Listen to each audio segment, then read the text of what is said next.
He was just a janitor working the night shift, until he heard crying from an empty train car.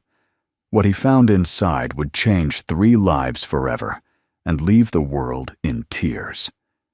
This is not just a story about rescue. It's a story about redemption, found family, and the quiet miracles born from choosing love over fear.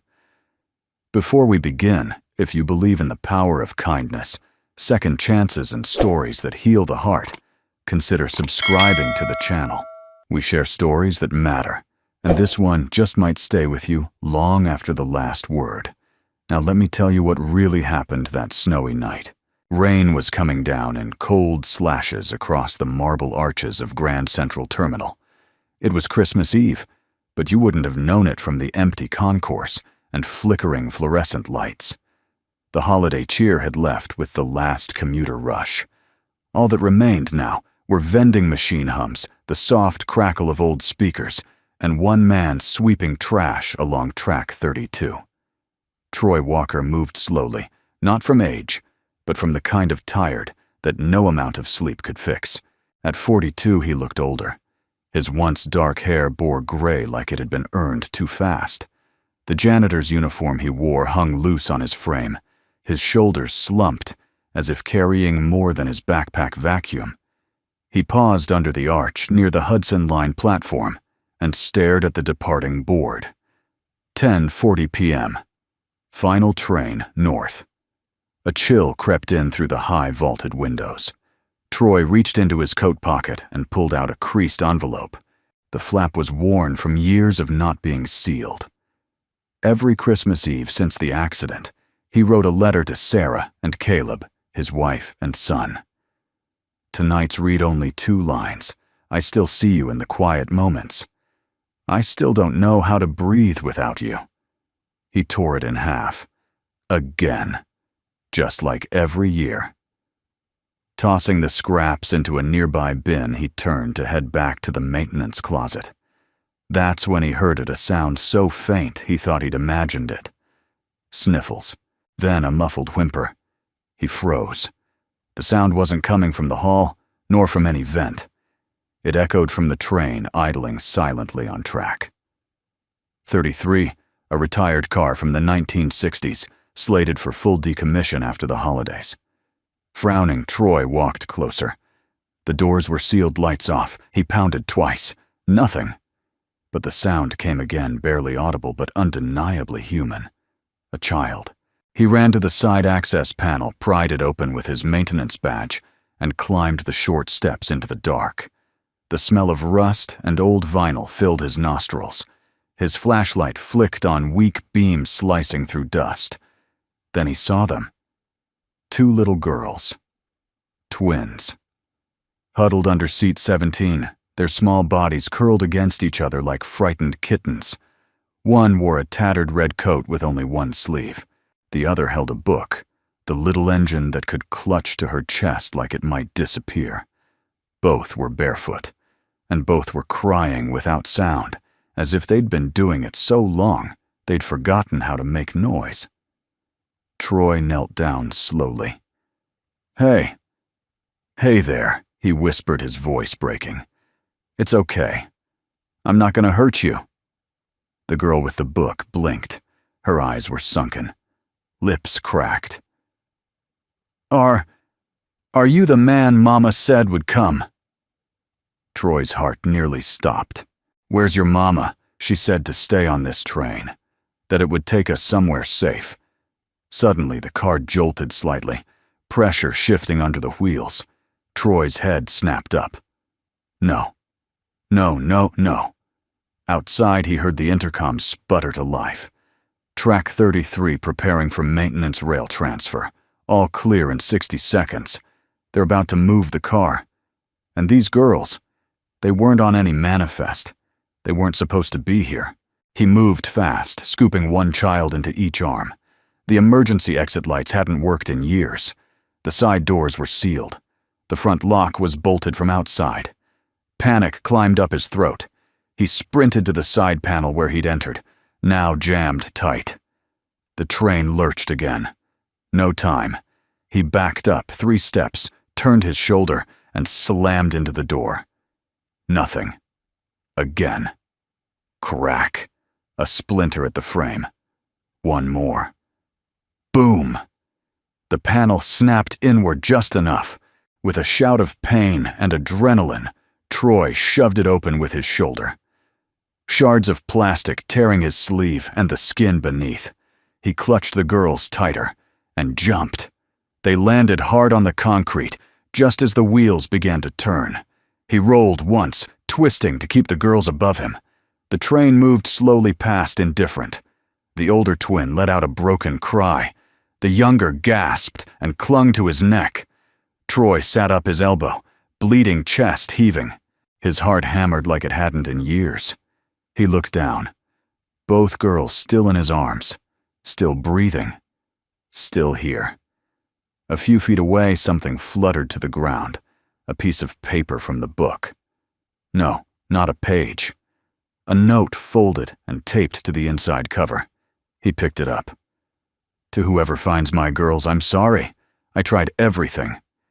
Please tell them about Boston, about the snowy mornings and the way their mother danced when she thought no one was watching.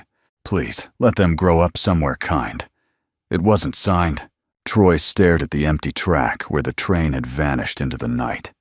He looked at the two girls curled against his chest, and for the first time in years, something inside him cracked, not from pain, from purpose. The apartment smelled faintly of lemon cleaner and memories. It was barely more than a basement unit, low ceilings, one window facing a brick wall, and a radiator that groaned like an old man trying to sit up. But it was warm, and tonight that was enough. Troy closed the door softly behind him, his sweatshirt darkened by rain, blood dried at his elbow. He didn't notice the pain anymore. All he could feel was the weight of two lives now tucked into his old flannel sheets. The twins had fallen asleep on his couch, curled into each other under a quilt his mother had made when he first moved out at 17. The younger one clutched the stuffed remnants of a fabric duck missing an eye.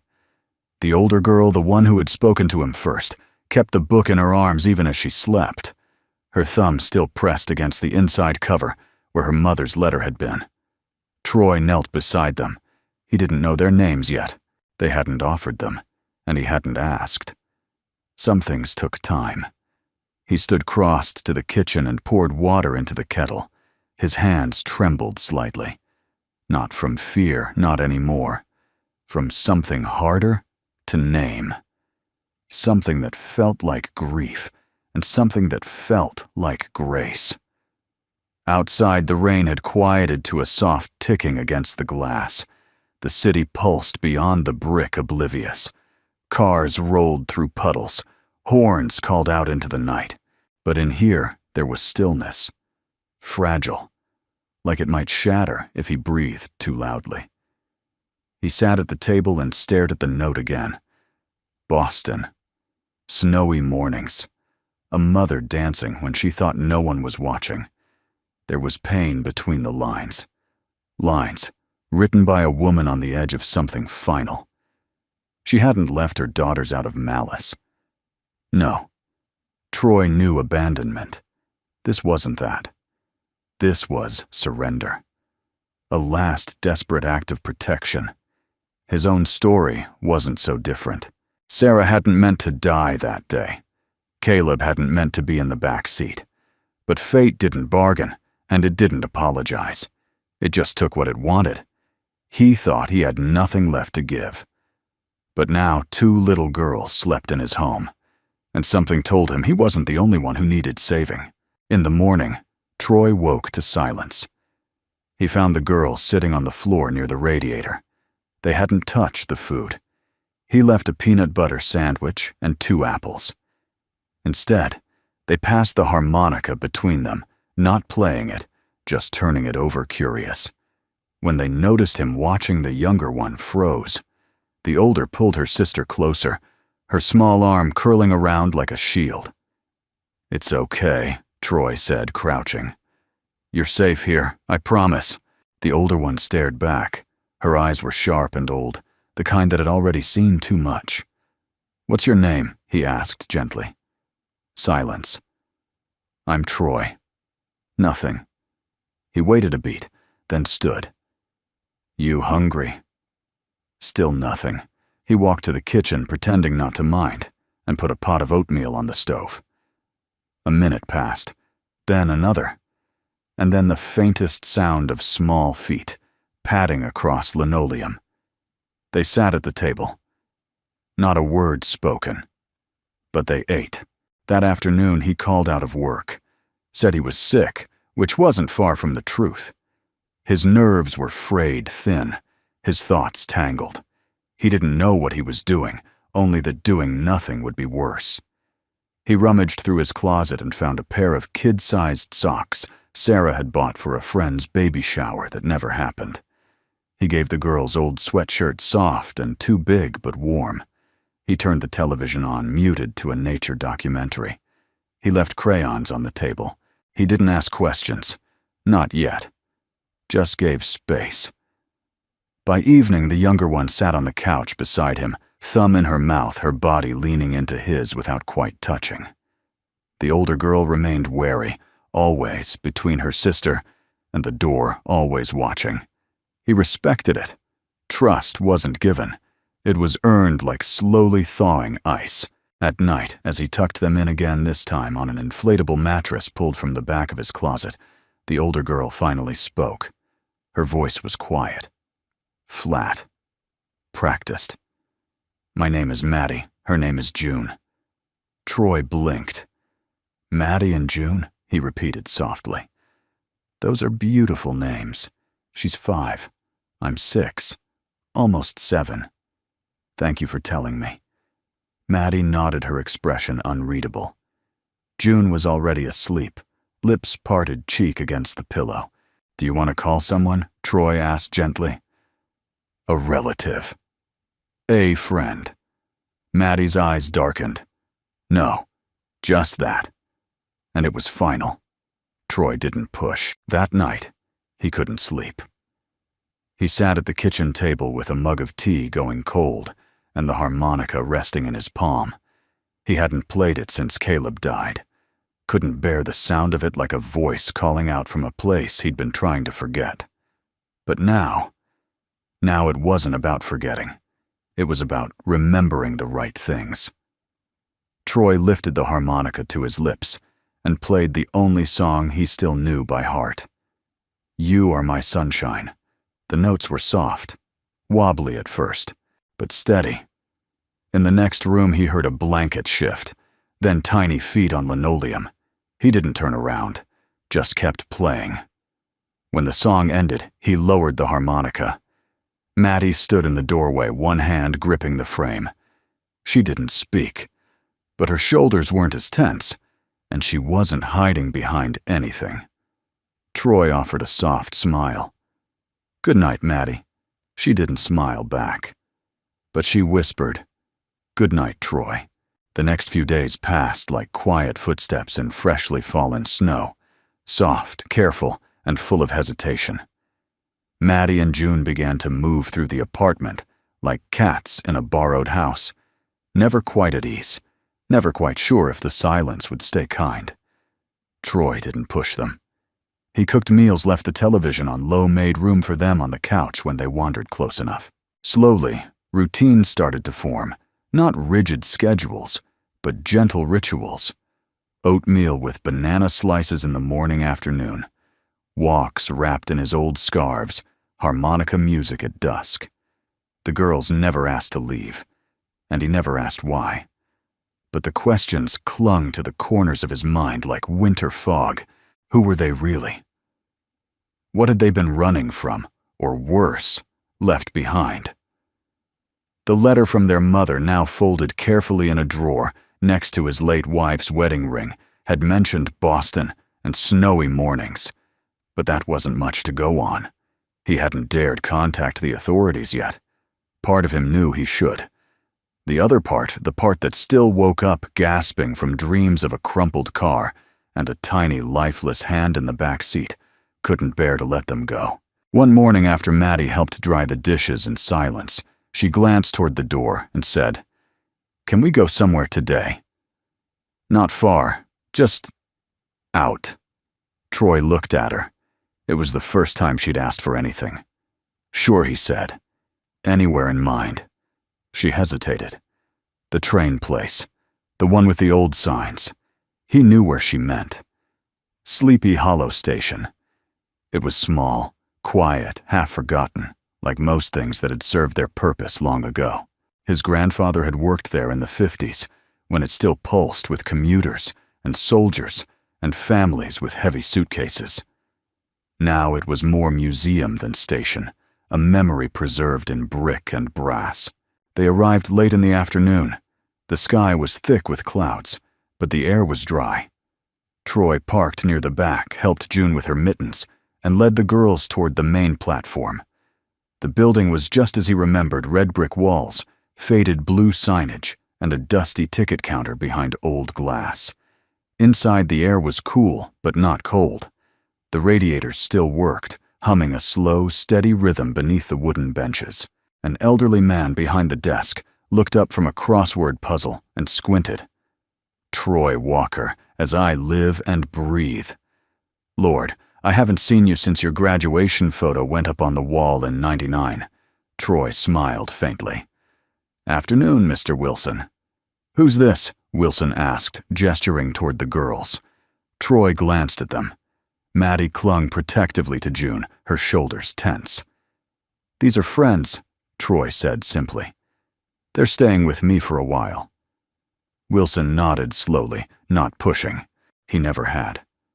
The girls wandered toward an old switchboard display, their hands brushing faded dials and brass levers. Still got that recording room upstairs? Troy asked. Course I do. Nobody uses it but me and the mice. Want to show 'em? Troy looked at Maddie, who had stopped to examine a mounted photograph of a steam engine pulling into the station in 1943. She didn't look at him, but she gave a small nod. Upstairs, the air smelled of time and wood polish. A collection of reel-to-reel recorders lined the back wall, and a single speaker rested beneath a dusty microphone. Wilson flicked a switch. This old gal's been around longer than most of the state. Still records fine if you treat her gently. He gestured toward the mic. You girls want to try? June shook her head and backed behind Troy's leg. But Maddie stepped forward slowly, like a sleepwalker drawn to a voice only she could hear. She stood in front of the mic, unsure. What do I say? She whispered. Wilson smiled. Anything you want. Maddie paused. Then with trembling lips she spoke. My name is Maddie. I'm 6.5. My sister is June. She's 5. We're looking for a place to stay. We like warm oatmeal and stories with happy endings. And we're not lost. We're just waiting for someone to find us. No one spoke for a moment. Even Wilson had tears in his eyes. He hit a button. The reel spun, captured the moment in magnetic ribbon. Troy stepped forward and rested a hand on Maddie's shoulder. She didn't pull away. Before they left, Wilson handed Maddie a tiny cassette tape and said, For when you want to hear your voice again. Proof that you're real, even when the world forgets. On the drive home, the girls were quiet, but not heavy, just tired in the way children are after being brave. That night, Troy found the harmonica resting on his pillow, and beside it, a folded drawing of 3 stick figures, 1 tall, 2 small, holding hands under a crooked roof. No words, just a red crayon heart in the corner. He stared at it for a long time, then turned out the light and slept without dreaming. Troy sat hunched over the kitchen table long after the girls had gone to bed, the soft hum of the old refrigerator keeping him company. The drawing still lay in front of him, 3 stick figures, hands joined under a roof, a red heart, glowing like a quiet signal fire. He traced the lines with his finger, the paper still warm from small hands. They were becoming part of his world. No, he was becoming part of theirs. But the deeper he stepped into this bond, the louder the questions became. Who were Maddie and June? Really? Where had they come from? Why had their mother placed them on a train with only a note and a children's book? And why did he feel like he had been the one found? The next morning, after oatmeal and a shared giggle over Troy's accidental coffee spill, he asked gently, "Do you remember your last name?" The girls looked at each other. Maddie's smile vanished. June chewed her spoon. I think it was Baxter," Maddie said finally, but her voice wavered like she wasn't sure whether it was memory or imagination. Troy wrote it down in his notebook next to the words, Boston. Snow. Dancing, Mom. Do you remember where you lived? He asked, softer now. A street name. A school. No school, Maddie said quickly. Mama taught us at home. She said it was safer. That one line told him more than he expected. She was hiding from something or someone. He pushed the notebook aside. Do you miss her? June nodded slowly. Maddie didn't answer. She just pulled her sleeves over her hands and stared at the tabletop eyes vacant. That silence said enough. That afternoon, while the girls napped, curled together on the couch, Troy made the call. He didn't dial the police. Not yet. Not until he had something real. He called someone he hadn't spoken to in years. The phone rang 4 times before a familiar voice picked up. Walker. Didn't think I'd ever see your name again. Hey, Joe. Troy said. I need a favor. Joe Dalton had been a beat cop when Troy was still married. They'd met during a neighborhood watch patrol and bonded over baseball bourbon, and both being fathers of boys. Joe had been there the night Troy lost his family, held his shoulder when the paramedics pulled the sheet over Caleb. I'm listening, Joe said. I've got 2 little girls staying with me. Found them on a decommissioned train car. No ID, no missing persons bulletins in the state. I checked. Joe let out a slow exhale. Jesus, Troy, you're telling me this. Now I didn't want to let them go until I understood what I was handing them back to. There was silence. Then, what do you need when the name Baxter?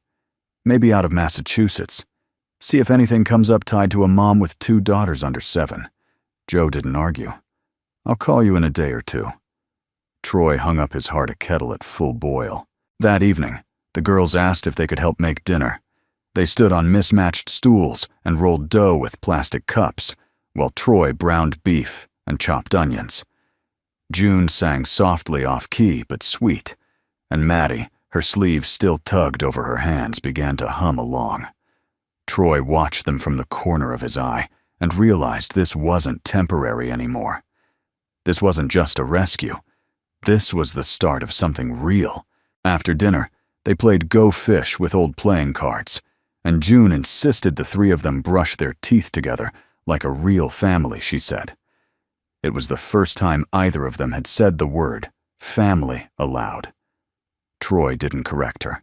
Later, when the apartment was still, again he sat in his bedroom with the old family album he hadn't opened in years. It smelled like paper and time. He ran his thumb over Sarah's smile in a photograph taken the summer before the accident. Caleb, in his Buzz Lightyear pajamas, held a toy harmonica in both hands, cheeks puffed out in effort. Troy closed the album. His grief wasn't gone. It never would be. But it had changed. It no longer sat on his chest like stone. Now it curled into the shape of 2 girls who smelled like peanut butter and asked to braid his hair badly. They weren't his to keep, but they had become his to protect. The next morning his phone rang at 7:42 a.m. Joe. I've got something, he said without preamble. Elaine Baxter, 34. Last known address in Brighton, Boston. Eviction notice 6 months ago. No extended family listed. Neighbors say she was sweet, but kept to herself. Homeschooled her kids. Moved out one night without a word. Troy's chest tightened. There's more, Joe added. She filed a police report last year. Domestic threat. No charges stuck, but there's a name, Daniel Crest, ex-boyfriend. History of violence, restraining orders in 3 states. Disappeared off the radar last spring. Troy's stomach dropped. Joe continued. There's no official missing person report for the girls, but Boston PD's willing to dig deeper. Want me to pass your info along? Troy hesitated. Then, give me a day. Joe didn't argue. That night, Troy took Maddie aside after June had gone to bed. They sat on the edge of the pull-out mattress. She picked at the thread of the quilt. Your mom, Troy said carefully. Did she ever talk about someone named Daniel? Maddie went very still. She told us never to say his name, she whispered. She said if he found us again, he'd take everything away. Troy nodded slowly. His heart ached. She didn't leave you on that train because she stopped loving you, he said gently. She left you there because she thought it was the only way to keep you safe. Maddie didn't cry, but she laid her head on his arm and whispered, Are we safe now? Troy closed his eyes. Yes, sweetheart. You are now. And he meant it. The kitchen came alive in ways it hadn't for years. It started with the smell. A low, savory warmth that wrapped itself around the small apartment and made everything from the cracked tile floor to the humming refrigerator feel just a little more like home. Troy stood at the stove sleeves, rolled up a faded apron tied over his flannel shirt.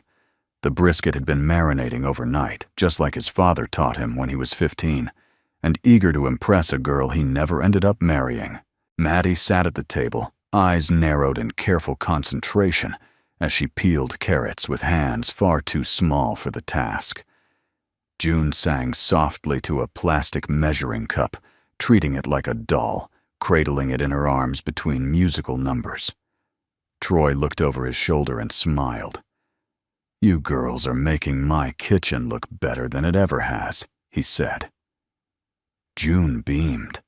Maddie offered a quiet, pleased nod, the kind that said she didn't trust Joy completely, but maybe she was beginning to. They weren't ready for school yet. Not emotionally, not legally, not with everything still floating in a kind of limbo. But they were ready for this, a Tuesday afternoon of chopping, stirring, humming, and healing. The first time Troy had made brisket after the accident, it had tasted like cardboard. He hadn't followed the recipe, hadn't tasted the broth. Just gone through the motions, hoping muscle memory would compensate for the hollow inside him.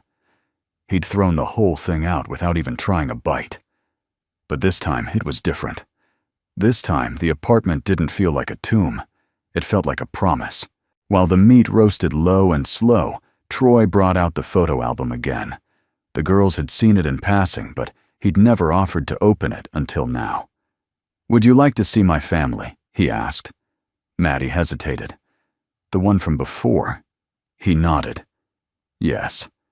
Before everything changed. He opened the first page. This is Sarah, he said, pointing to the smiling woman in the sun hat. My wife. And this little man here, that's Caleb. My boy. June leaned in her mouth, shaped in a small O. Maddie tilted her head. He had hair just like me, she whispered. Troy chuckled. He sure did. And more freckles than sense.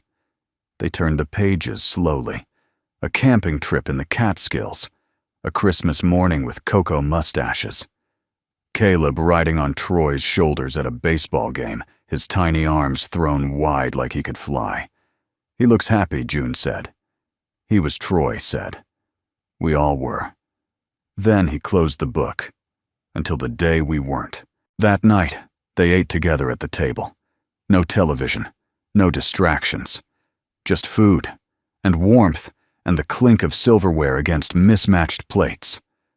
Troy watched as Maddie took a bite of brisket, chewed thoughtfully, then looked up. It tastes like something she said. I don't know what, but it's not sad. Troy nodded, throat tightening. Good, he said softly. That's all I wanted. After dinner, June brought him a sheet of construction paper with scribbles, in every shade of red and orange. It's a fire, she explained proudly. But not the bad kind, the warm kind. Troy stared at the chaotic swirl of color. It looked like chaos, but it felt like comfort. "I love it," he said. "Can I hang it on the fridge?" June nodded fiercely. "It's to keep us safe." He taped it up right next to a coupon for cereal and an old magnet that read, "Life is better in flannel." Later that week, something unexpected happened. Troy found himself whistling. Not loudly, not even intentionally. But while folding laundry, a tune had slipped from his lips before he realized it. He froze, socks in hand, stunned by the sound of his own contentment. It was the first time in years. He turned to find Maddie watching from the hallway, her arms full of clean towels. "You were happy just now," she said, matter of fact. He smiled sheepishly. "I guess I was." She didn't say anything else. But she walked over and handed him a towel. And he knew she was learning to trust that happiness didn't always mean it would be taken away. The next day, Troy took them to the farmer's market. It was cold but clear, and the stalls bustled with baked goods and chatter. June pointed excitedly at a jar of honey shaped like a bear. Maddie selected a bundle of rosemary with careful hands. Troy bought apples and bread, and a small handmade sign that said, "Welcome home," though he didn't know where he'd hang it yet. As they were leaving, a woman stopped them. "Are these your girls?" she asked with a warm smile. Troy hesitated. Maddie looked up at him, waiting. He met her gaze, then turned to the woman and said, "Yes. Yes, they are." That night, as the girls dozed under patchwork quilts, Troy sat in the living room, harmonica in hand. He didn't play, just held it, felt its weight, felt his weight beginning to shift, to lift. The world hadn't changed, the past hadn't rewritten itself, but something inside him had begun to soften, to settle. It no longer felt like he was holding his breath every time he woke up. He looked around at the drawings on the fridge, the empty plates in the sink, the welcome home sign leaning against the wall. And he thought maybe this was what healing looked like. Messy, quiet, slow, but real. The first flash came on a Tuesday. Troy was wiping his hands on a dish towel after plating 3 slices of apple pie, 1 for each of them, when his phone buzzed with a notification. Normally, he ignored alerts, but something in the way it lit up his screen, a bold line of text, sharp and unexpected, made him pause. Viral video: little girl leaves America in tears at Sleepy Hollow Station. His heart thudded once, then again faster. He tapped the link with a trembling thumb. There she was, Maddie, standing in front of the old microphone at the train station, her voice quiet, but clear. "We like warm oatmeal and stories with happy endings. We're not lost. We're just waiting for someone to find us." The video cut to black. A white line of text faded in. "If anyone knows who these girls are, please contact Sleepy Hollow Historical Society." Troy didn't move. He didn't show the girls the video. That night, he smiled as they devoured pie and asked about putting marshmallows in spaghetti just to see. But his mind raced. After they fell asleep, curled like commas in their blanket nest, he sat on the couch, laptop glowing in the dark. The video had gone from local curiosity to national sensation in 48 hours. Over 1 million views, thousands of comments, some speculating, some gushing, a few asking questions that made his blood run cold. He checked the email listed on the Historical Society's site. 24 inquiries from journalists, 3 from amateur sleuths, 1 from someone claiming to be an estranged uncle in Iowa. Then another ping, a message with no subject, no signature. "I recognize those girls. You can't hide them forever." His stomach clenched. The next morning he called Joe. "They're starting to come out of the woodwork," he said. "And someone's watching. I can feel it." Joe sighed on the other end of the line. "That Crest guy, I wouldn't be surprised. This is exactly how he resurfaces. Other people do the work for him." "What can I do?" Joe was quiet for a moment. "Do you want to keep them safe?" Troy didn't hesitate. "Yes." "Then we need to make this official. We go to Child Protective Services. You file for emergency guardianship. It'll give us legal standing, at least temporarily, while they investigate. If Crest tries anything, he won't have a leg to stand on." Troy's throat tightened. "What are the odds I lose them?" Joe's voice was lower now. "The more we wait, the worse the odds get." He didn't sleep that night. Instead, he sat in the kitchen, staring at the old photograph of Caleb, remembering the sound of his laugh, the way Sarah used to lean her head against Troy's shoulder when the world felt too heavy. He imagined her watching him. Now, imagined what she'd say. "You already know the right thing. You just have to be brave enough to do it." The next morning, he buttoned his best shirt, creased but clean, and told the girls they were going on an adventure. The CPS office was in a beige government building that smelled like too much paper and too little air. Troy sat in a stiff plastic chair, while Maddie and June waited in the playroom coloring under flickering fluorescent lights. The caseworker's name was Andrea. She had gentle eyes and a tone that suggested she'd seen too much and still cared anyway. "You understand that filing for emergency guardianship opens the door to an investigation," she said gently. "If family is located, even someone like Daniel Crest, they'll be contacted." Troy nodded. "I want what's best for them, but I won't hand them back to someone who made them afraid to sleep." Andrea studied him for a moment. "Most men wouldn't have brought them in. You could have stayed in the dark." He met her gaze. "Dark's where bad things grow." The paperwork was thick, the questions difficult, but he signed every page. When they left, the girls held his hands tight, each one asking for ice cream before he even turned the key in the ignition. He didn't have the heart to say no. That night, as they sat on the fire escape eating waffle cones under a city sky, trying hard to snow, Maddie looked up and said, "What happens now?" Troy didn't answer right away. He watched the wind lift a paper napkin and carry it away, spiraling into the night like something set free. Then he said, "Now we wait. And while we wait, we live." But peace didn't last long. 2 days later, as they walked home from the corner store, June holding his pinky and Maddie swinging a bag of marshmallows, a man stood by the apartment's front stoop. Not a neighbor. Not a stranger either. Troy knew that kind of posture, shoulders angled forward, chin tilted just enough to dare. "You Walker?" the man asked, stepping closer. Troy nodded slowly, moving June behind him without thinking. The man smiled, but it didn't reach his eyes. "You're the guy playing house with someone else's kids." Troy didn't respond. His hands curled into fists, but he kept them at his sides. "I'm just letting you know," the man added. Stepping backward, "Some people don't like things being stolen." Then he turned and disappeared down the block. That night, after the girls were asleep, Troy double-locked the door and sat with Joe's number already dialed. He didn't press call. Not yet. Instead, he went to the fridge, looked at the construction paper fire, and whispered, "I will not let him take them." He said it like a vow, because it was. Troy had always believed that courage came in loud, singular moments, like jumping off a moving train or rushing into danger without thinking. But now he knew better. Real courage wasn't always noisy. Sometimes it was quieter than a whisper.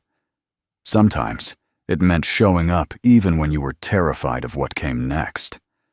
3 days after the man appeared on his stoop, a letter arrived by certified mail.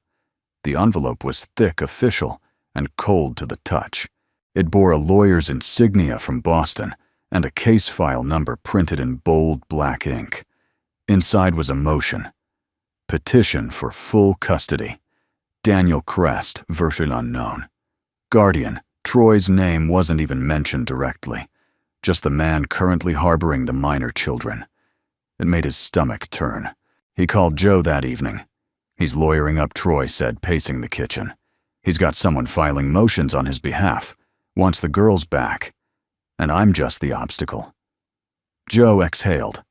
This is what I was afraid of. Can he win legally? Maybe. The law doesn't always see through the cracks.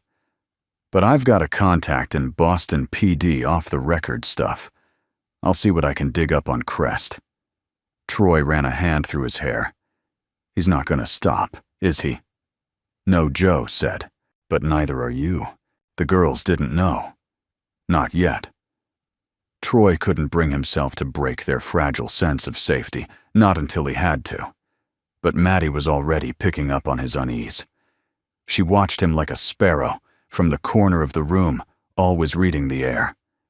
And June, still small enough to believe in magic, kept drawing pictures of the three of them in houses made of clouds and light.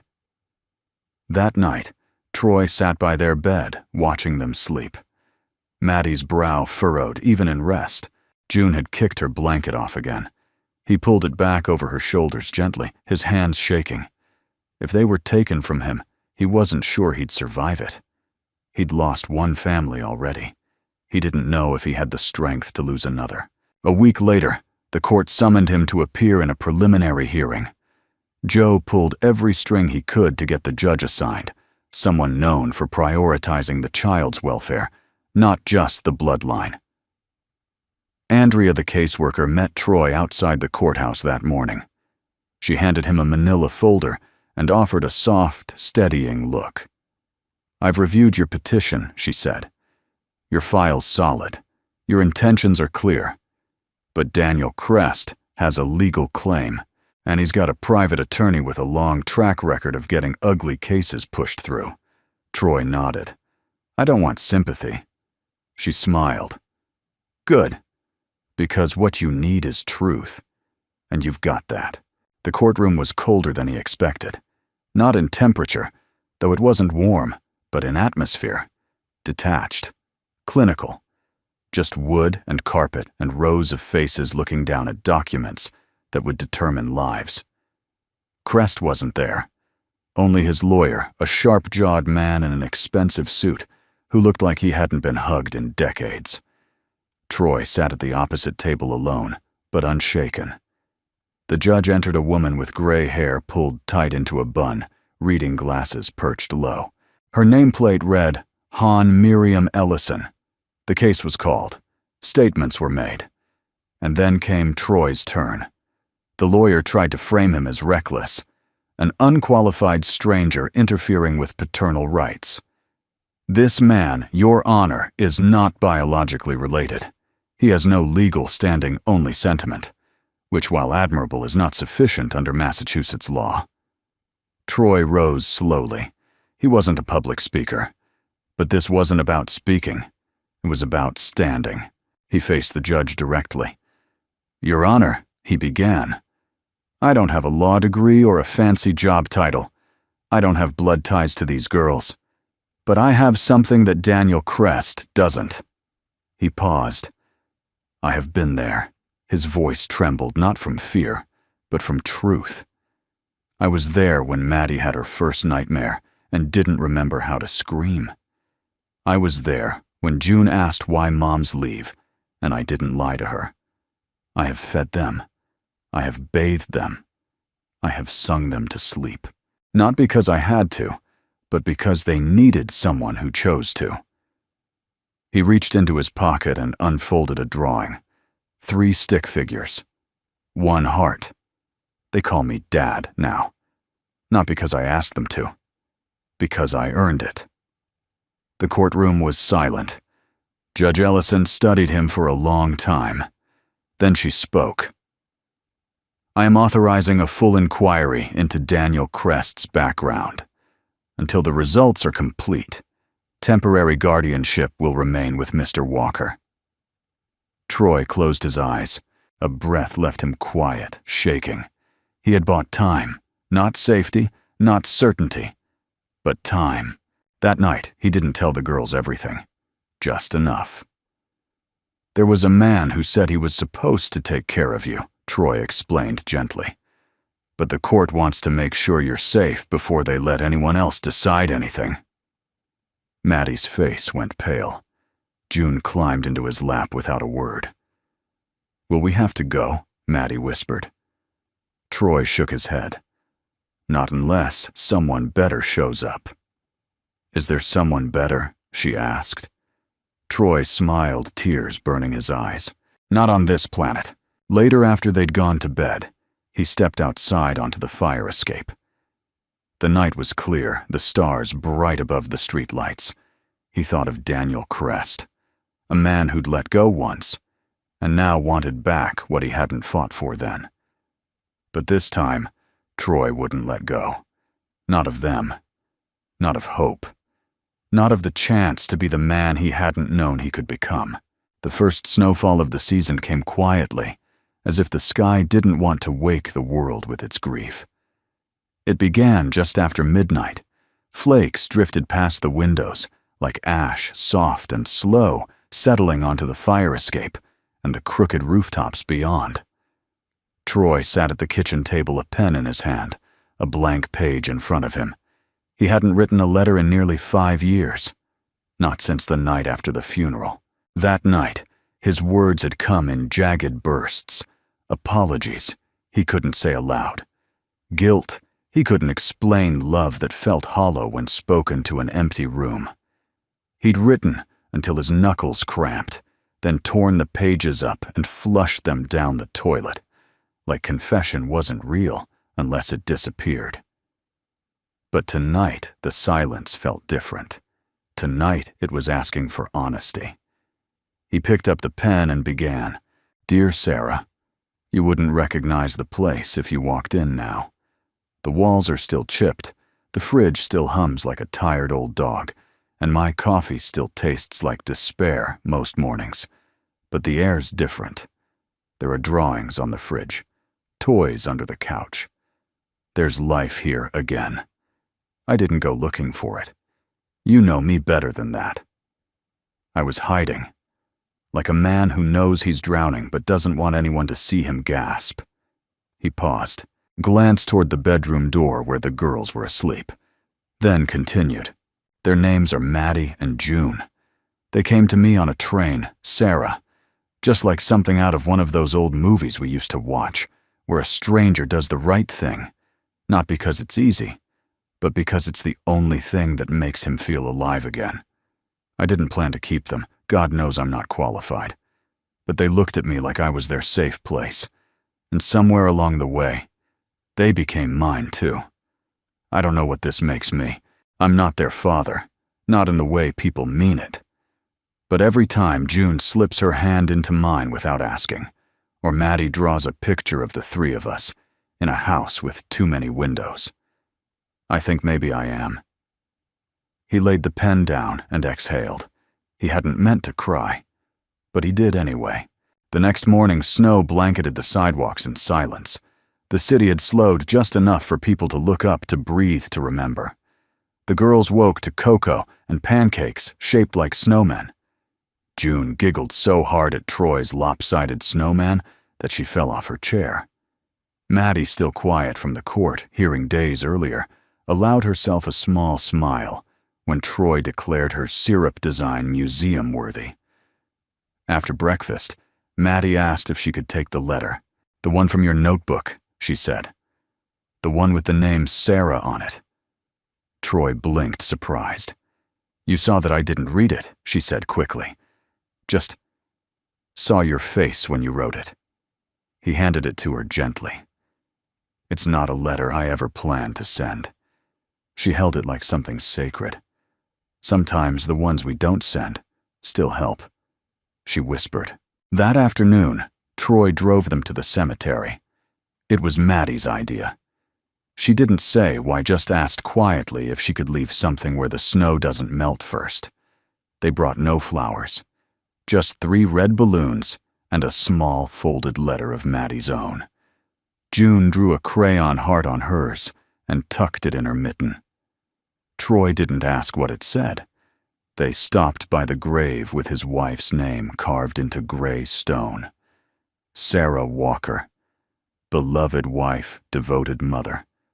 Forever our sunshine. The balloons lifted slowly into the sky. Troy watched until they vanished in the clouds. Then he knelt beside the headstone and whispered, "I'm still learning, Sarah. But I think I'm getting it right this time." The next day he got a call. Joe's voice came low and urgent. Boston PD found something. A gas station clerk near Worcester recognized Crest. Said he was asking about 2 girls with dark hair. He paid cash, left no trail. But he's looking, and he's close. Troy's throat tightened. What do I do? Document everything. Print the letter from the judge. Keep the guardianship order on you. Don't go anywhere without the girls. And Troy, listen to me. Don't try to handle him alone. Troy nodded into the phone. I won't. But the lie tasted bitter. Because he knew. If Daniel Crest ever came near those girls, he wouldn't let him walk away. That night, he read the letter aloud to himself again. Then he folded it and placed it inside the photo album next to Caleb's last school picture. It didn't need a stamp. It didn't need a mailbox. It just needed to exist. Proof that some part of him still belonged to the past. But most of him finally belonged to now. As he turned out the lights, June called from the bedroom. "Tell us a story, Daddy." It was the first time she'd used the word without flinching. Troy stepped into the doorway. What kind of story? Maddie answered this time. One where the ending is still being written. The courtroom was warmer this time. Not physically, those old radiators never quite did the job, but in the way the people inside carried themselves. Less fear. More resolve. It had been 3 weeks since the initial hearing, and Troy had changed. Not in appearance. He still wore his one good button-down, still fidgeted with his collar, before the judge walked in. But something in his posture had shifted. He was no longer just reacting. He had become a man standing his ground. Maddie and June waited outside with Andrea and a school counselor coloring quietly, while Troy prepared to fight for the right to remain the man they had already decided was their father. Judge Ellison called the room to order. Her presence was calm, but commanding, like a lighthouse in fog.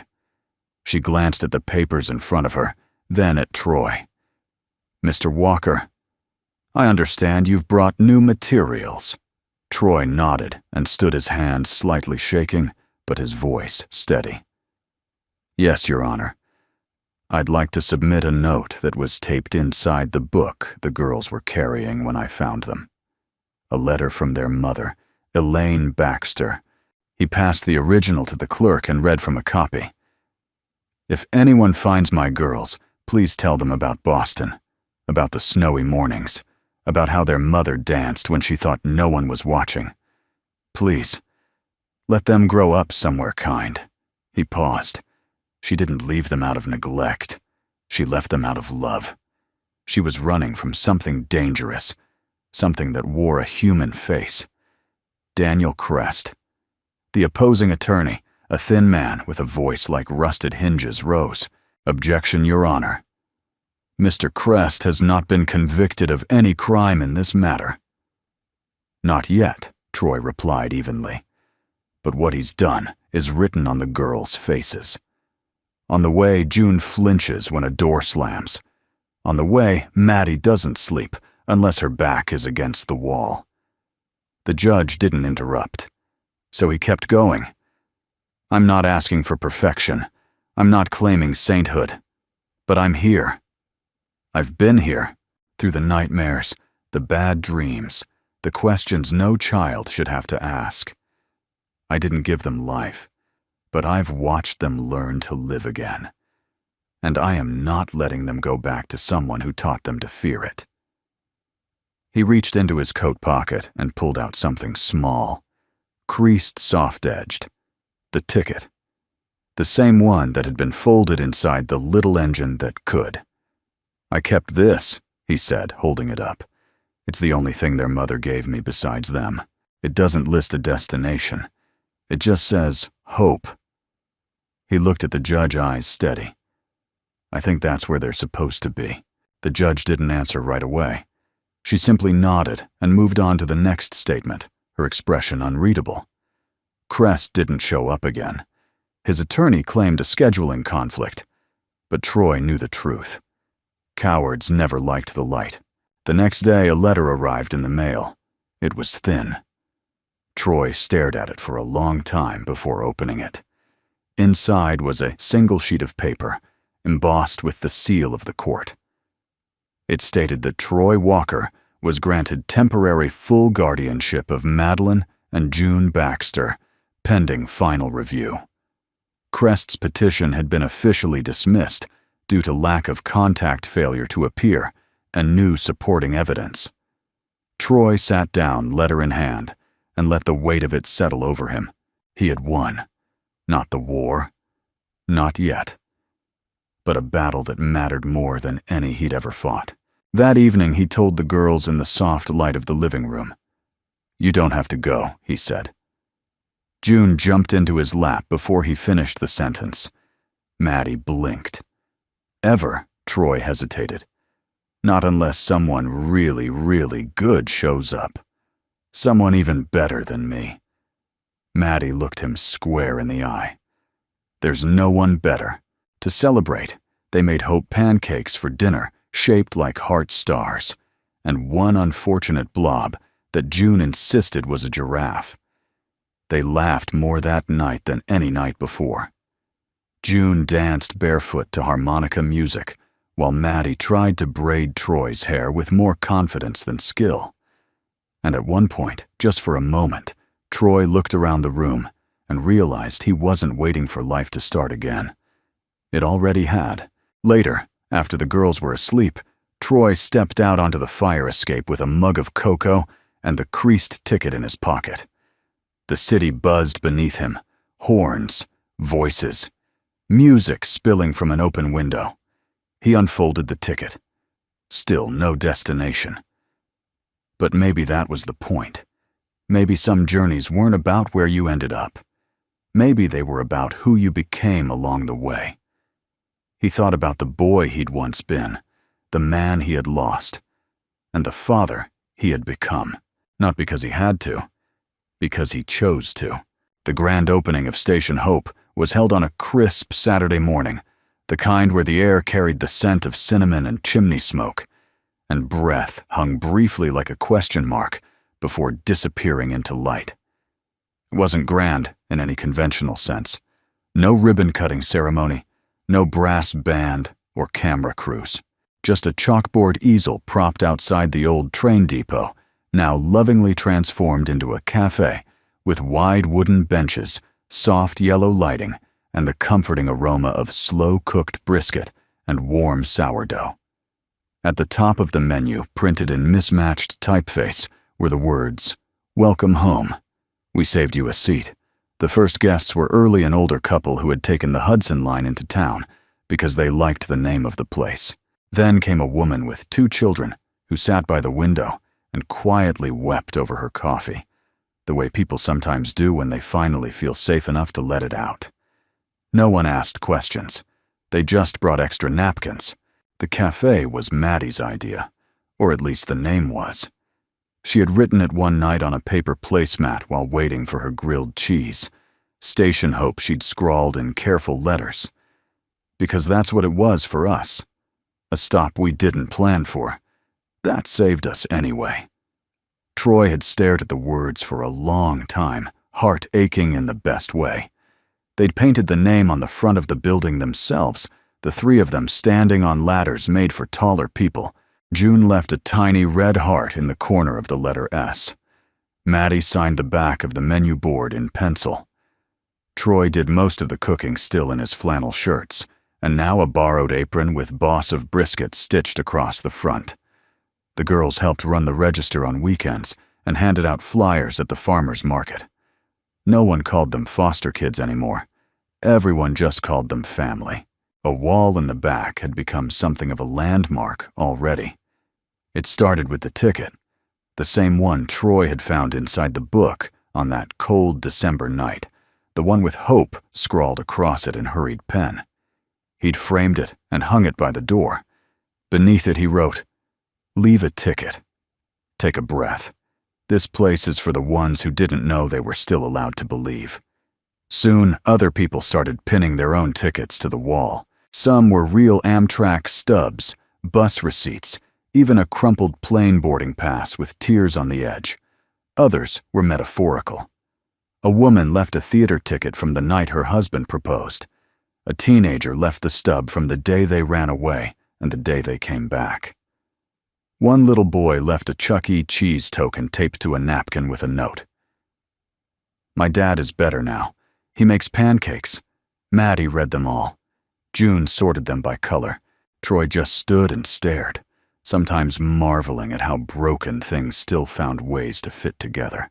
One morning, a man arrived just after opening. He was old 80, maybe more, with a cane and a veteran's cap, and eyes that looked like they'd seen both war and sunrise. He didn't order food, just asked if he could sit near the old seat by the window. "The leather's worn," he said, "but it's the only place that still remembers her weight." Troy brought him tea and sat quietly. The man pulled a photo from his wallet, a woman with pin curls and a mischievous smile. She said, "Yes, right here, 1958. I was heading to Chicago. She was going to nursing school. We shared a table. She hated my tie. I told her that was the start of a perfect marriage." Troy smiled. "Did she come back with you?" The man tapped his heart with a trembling hand. "Every time." He left a folded bus transfer from 1958 on the wall before he walked out. Maddie pinned it beneath the words, "Some places never stop waiting." That night, they stayed late cleaning up and laughing about June's accidental whipped cream explosion that had landed on the back of a local priest's coat.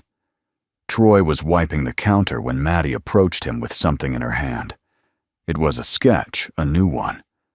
3 figures again. This time they were sitting in front of the cafe. The windows glowed. A help wanted sign hung crookedly in the window, and above them, in swirling letters, was the phrase, "Where you end up matters less than who you're with when you get there." Troy blinked back the sting in his eyes. "Did you draw this?" Maddie nodded. "Do you like it?" He didn't answer right away. He reached out, pulled her into a hug, and whispered, "I love it. Just like I love you." She hugged him back tightly. "I know."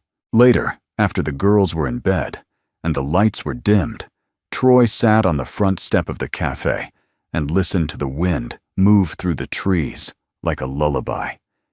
He pulled the harmonica from his pocket, Caleb's still chipped on the side, and played a few notes into the night. "You are my sunshine, my only sunshine." The tune drifted into the stars, soft and sure, and above him the sign swayed gently in the breeze. Station Hope, home for the lost. It had been almost a year since the train, since a man with nothing to lose climbed aboard a decommissioned railcar and jumped back into life. Since 2 little girls with more silence than stories had found something worth staying for. Since a family not made by blood, but by choice, took root in a forgotten station and made it bloom. The seasons had turned over gently one by one, like well-worn pages, and spring was now creeping back into the trees. Daffodils leaned into the breeze outside Station Hope, and sunlight danced on the counters inside like it had nowhere else to be. Troy stood behind the register, with a dish rag slung over his shoulder, watching Maddie pour coffee for a pair of retired teachers who had become regulars. She was taller now, or maybe just standing straighter. More confident in her steps, more certain of her place. June was in the corner booth with 2 crayons stuck behind her ears and a napkin in front of her, on which she was diligently designing a magical house where people don't get lost. She'd added 3 dogs and a slide from the 2nd floor into a swimming pool shaped like a heart. Troy laughed when he saw it. Then he turned to greet the man walking through the door. He was older, heavy-set, with a slight limp and a familiar sadness in his eyes. He looked around slowly, taking in the wall of tickets, the chalkboard menu, the girl with the crayons. I wasn't sure if this was the right place, the man said. Troy raised a brow. Depends what you're looking for. The man fumbled in his pocket and pulled out a letter worn at the folds like it had been read 100 times. I got this from my niece, he said. She stayed here last fall. Said this was the only place in the country where she didn't feel broken. He looked up. Thought I'd see for myself. Troy smiled and reached for a mug. You're in the right place. That night, as the cafe closed, and the last customer drifted out with a leftover scone wrapped in wax paper, Troy sat by the window and looked out over the quiet street. Maddie was sweeping the floor earbuds and mouthing lyrics to a song Troy didn't recognize. June had fallen asleep on a bench with a book on her chest and a smudge of jelly on her chin. It felt like peace. Not the kind he'd begged for in the dark years, not the desperate quiet of grief. But the real thing. The earned kind. Andrea had called a week ago to tell him that the guardianship had been finalized. No more temporary. No more pending. No more Crest, who had fled the state and fallen off the map, wanted in 2 jurisdictions never to be heard from again. Congratulations, Dad, Andrea had said, voice warm through the line. He hadn't corrected her. The next morning, Maddie woke him up early. Not with words, but with a folded piece of paper slid under his bedroom door. On the front was her handwriting, for today. He opened it. Inside it read, Dear Troy, today you are driving us to the train station. Not because we are leaving, but because we want to take you there. You've taken us so many places, we never thought we'd go safe places. Funny places home. So today, we want to take you somewhere. Love Maddie and June too, but she's still brushing her doll's hair. He found them waiting by the car dressed in Sunday best Maddie in a polka dot dress, and June in something sparkly and vaguely sticky. They gave no details on the drive, just hummed softly in the back seat, as if they were in on a surprise he wasn't yet ready to know. They arrived at Sleepy Hollow Station, now more museum than stop, and walked hand in hand into the waiting room. Beneath the old ticket window stood a chair seat 17, restored from the rail car where it all began. Troy stared. Where'd you find this Mr. Wilson? Maddie said. He tracked it down from a warehouse in Connecticut. Said you might want it back. Troy knelt beside the seat, ran his hand along the leather. Figured you could put it in the cafe, June said. It's where you found us. So now it can be where people find themselves. Troy couldn't speak. Didn't try. Just sat. Just breathed. That night they brought it back, seat 17, and placed it near the ticket wall beneath the framed hope stub that had never been moved. Maddie taped a note to the seat's backrest. The seat that started it all. If you ever feel like the world is too big, sit here. Someone will find you. We promise. Later, after the cafe had closed and the stars had come out, Troy stood at the door with a steaming mug of tea and watched the wind toy with the sign above the entrance. Station Hope, a place made not from brick or wood, but from second chances, late-night harmonica songs, and the unwavering decision to love someone, not because you must, but because you can. Behind him, Maddie whispered something to June, who laughed and whispered back. He's gonna cry. They were right, but Troy didn't mind, because sometimes tears weren't about sadness. Sometimes they were just the heart's way of saying, I made it. I'm here. This is where my track ends. And maybe that's what life is really about. Not the destination, but the people who find us when we feel lost and choose to stay. If this story touched your heart, we'd love to know. Where are you watching from today? Whether it's a quiet kitchen in Nebraska, a front porch in Georgia, or a little apartment somewhere in Canada, your presence here means the world to us. If you enjoy stories like this, stories of love, redemption, and the quiet strength of the human spirit, feel free to subscribe. We'd be honored to share more with you. And from the bottom of our hearts, thank you for spending your precious time with us today. We see you. We appreciate you. And we're so glad you're here. Until next time, stay kind, stay hopeful, and never stop believing in second chances.